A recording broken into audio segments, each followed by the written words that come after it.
Hi, I'm Jesse Ahmed, host of Valley News Now, and today I've got a very special guest for you, Chad Harward. He is from Pinpoint Management Consulting, and Chad, so nice to have you here today. How are you? Good to see you. I am good. And you tell me again where you are. Are you out in Utah?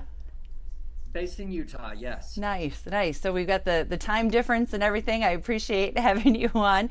Well, we got to visit the other day, and I was so excited about all of the concepts that you offered that it'd be great to. We decided we'd do a little um, three segments here on owning a business, how the challenges and different things that hold us back. So, Chad, I'm just going to let you go and do your thing. Well, awesome. Thank you. I appreciate the opportunity. Super excited. Always glad to help business owners. I started my business journey about 25 years ago. Started out in advertising as an advertising agency, and then realized as I worked with business owners, they needed a lot more holistic assistance than just getting the phone to ring. Actually, Yeah. sometimes that's the worst thing they needed was more business. And so we've developed, me and my team have developed an awesome process and really drill down to what really moves the needle for business owners. So starting with kind of the typical life of a business owner and what stresses us out, what keeps us up at night. And my experience over the years is it doesn't matter what the economy is, it doesn't matter what our business is and what we've chosen to do.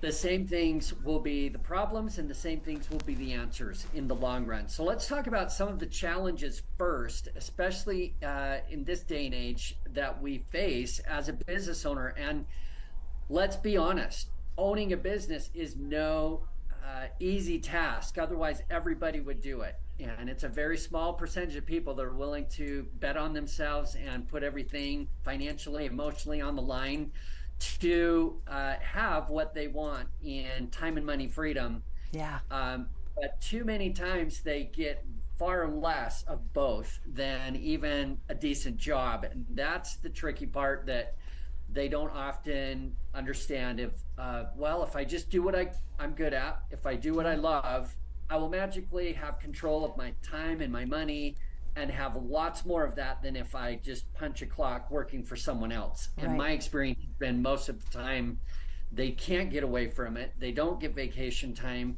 And when I take their hours divided by net profit, they make on the average about $10 an hour, which they agree is, yeah, that's not what I was going for when I started this No. journey. No, I thought that was so interesting when we talked the other day. And even for if you're not in a small business or, not owning your own business, but just kind of in life, like let's just take a look, step back at everything and see, does this make sense? Is this what I was going for? So this is great. Yes, exactly. So, interestingly, there's only two reasons to own a business, and that is time and money freedom, what we've Mm-hmm. talked about.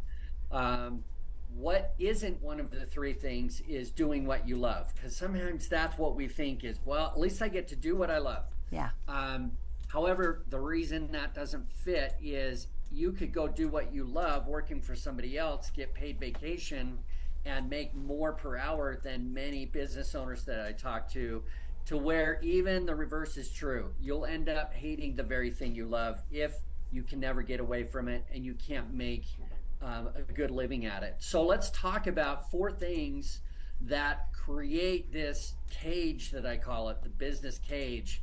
The first thing that will predict that will make sure that you'll never get away from it is misplaced focus. We focus on things we have 0% control over. Things like the government, interest rates, economy, weather, competition moving in. And there's only one thing we can do with any of the misplaced, any of the out of control things that we can't control is hope for the best. And that's why we lose sleep at night as business owners.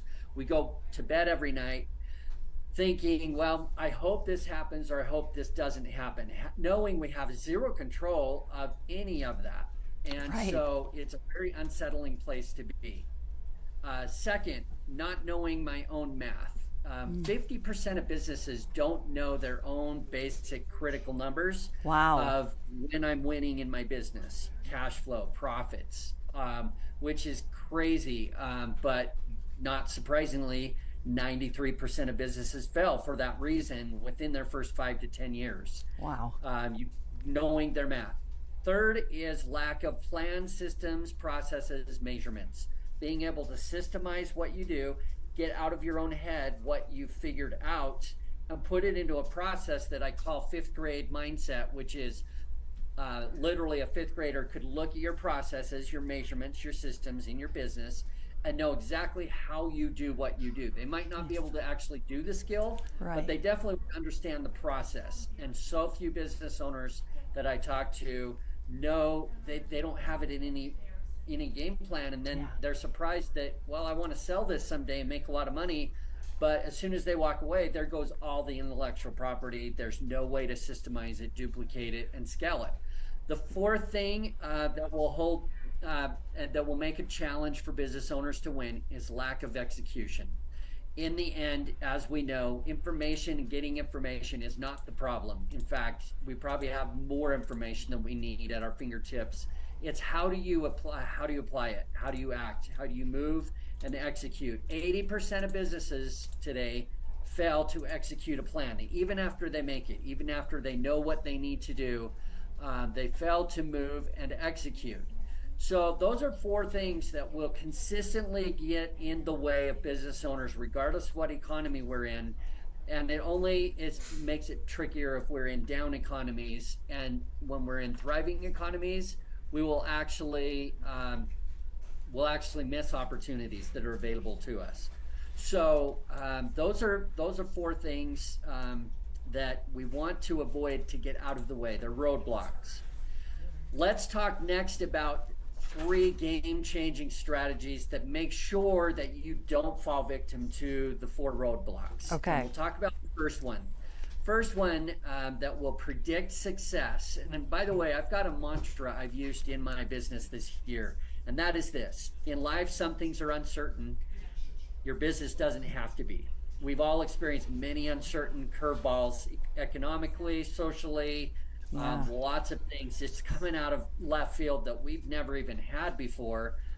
And there's probably a more uncertainty in the world now than as long as I've owned my business. But your business, you don't have to subscribe to that. We don't have to participate in recessions. We can have plans. We can have predictability. So let's talk about the first tool. First tool to create predictability is focus. Focus on what you can control. Everything strategically starts mentally first, including your attitude and forward movement. So focusing on things in your control. The other side of that out of control side that we talked about is you can have a plan. You can build a team. You can advertise and market to create demand. You can build a budget and know your own numbers. You can execute and change. So just like there's only one thing that powers out of control, which is hope, there's one thing that powers all of the in control elements that we have available to us, and that's action. We're able to act and do something with all of those things. How do I create more profit? How can we create more business? How can we plan for the next recession? And rather than waiting and seeing and hoping it doesn't happen, let's just create a plan that when and if it does, we know exactly how we're going to respond, and that alone will help us sleep better at night. Yeah. One in control action that I would highly recommend on this in control side is defining where you want to go with your business. Defining your destination. I usually use the analogy of a bus.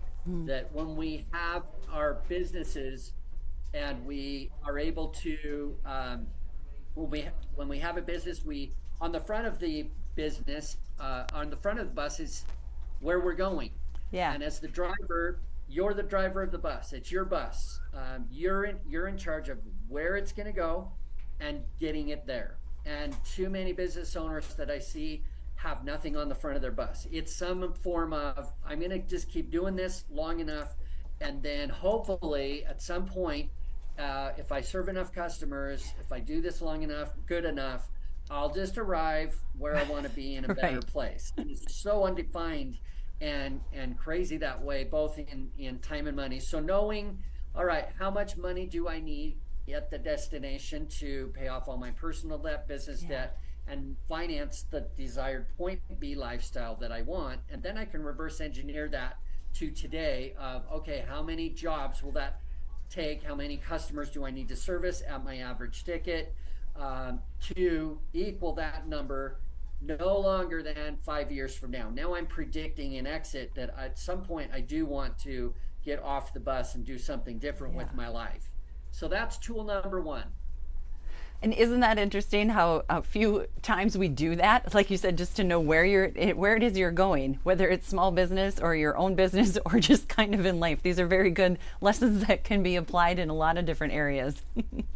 Yeah, absolutely. It's funny just having a plan, Yeah. plan in life, plan in business. I work with lots of contractors and I ask them, would any of you do a project of any size, Yeah. including especially building a big home without a set of plans? And they laughed. They said, that'd be insane. It's like, how many builders that I talk to do you think can generate an operational set of plans that clearly outlines where they're going and what that final journey is going to look like? And they Yeah. all shake their head and go, yeah, probably not very many, maybe one. And I'm Right. going, that is that backwards to you guys? That's your very livelihood. You'd never do a project that way, but we're guessing every day of our business by not having Yeah. a plan. I'm just thinking I'm going to just do what I love, like you said, and it'll all just work out. Well, that's you need a plan. So this is really cool. These are great tools.